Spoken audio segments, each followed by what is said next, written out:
പ്രിയരെ, ജീവിതത്തിലെ ഭാരങ്ങളെ എങ്ങനെ ഇല്ലാതാക്കാം എന്നതിനെ കുറിച്ചാണ് ഇന്നത്തെ ചിന്ത. മത്തായി സുവിശേഷം 11-ാമത്തെ അധ്യായം 28-29 വാക്യങ്ങളിൽ, അധ്വാനിക്കുന്നവരും ഭാരം ചുമക്കുന്നവരുമായുള്ളവരെ എല്ലാവരും എൻ്റെ അടുക്കൽ വരുവേ, ഞാൻ നിങ്ങളെ ആശ്വസിപ്പിക്കും. ഞാൻ സൗമ്യതയും താഴ്മയുമുള്ളവനാകിയാൽ എൻ്റെ നുകമേറ്റുകൊണ്ട് എന്നോട് പഠിപ്പീൻ, എന്നാൽ നിങ്ങളുടെ ആത്മാക്കൾക്ക് ആശ്വാസം കണ്ടെത്തും. എൻ്റെ നുകം മൃദു, എൻ്റെ ചുമട് ലഘുവുമാകുന്നു. ജീവിതയാത്രയിൽ നമ്മൾ പലപ്പോഴും ഭാരങ്ങൾ വഹിക്കുകയാണ്.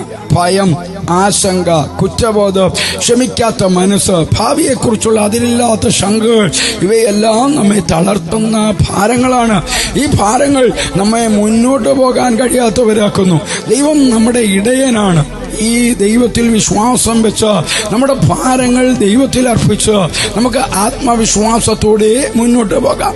ആശങ്കയും ഭാവിയെക്കുറിച്ചുള്ള ഭയവും ദൈവത്തിന്റെ കയ്യിൽ ഏൽപ്പിച്ചാൽ ദൈവം നമ്മെ സംരക്ഷിക്കുകയും നയിക്കുകയും കുറ്റബോധം നമ്മെ തടയുമ്പോൾ ദൈവത്തിന്റെ ക്ഷമയിലൂടെ അതിൽ നിന്ന് മോചനം നേടുവാനും നമുക്ക് കഴിയും.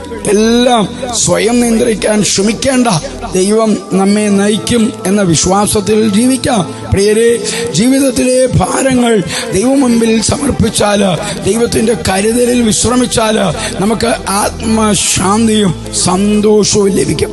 ദൈവം നൽകുന്ന ഈ വെളിച്ചത്തിന്റെ ഉറപ്പില് സന്തോഷത്തോടെയും വിശ്വാസത്തോടെയും ജീവിതയാത്ര തുടരാം. ക്രിസ്തുയേശുവിലൂടെ നിത്യതയ്ക്ക് ഉതകുന്ന ഒരു നല്ല ദിവസം ആശംസിക്കുന്നു.